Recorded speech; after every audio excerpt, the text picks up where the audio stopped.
కావ్య అయితే రాజుతో ఇలా అంటూ ఉంటుంది. అసలు దీని అంతటికీ కారణం ఆ బాబు తల్లండి.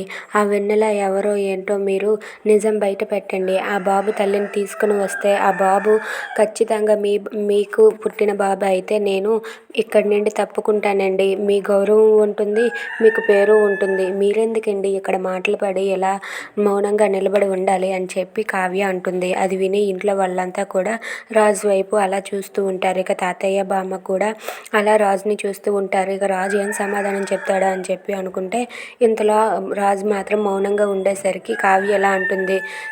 మీకోసమేనండి చెప్తున్నాను, ఒక్కసారి ఆలోచించండి. మీ గౌరవాన్ని ఎందుకు మీరు తగ్గించుకోవాలి?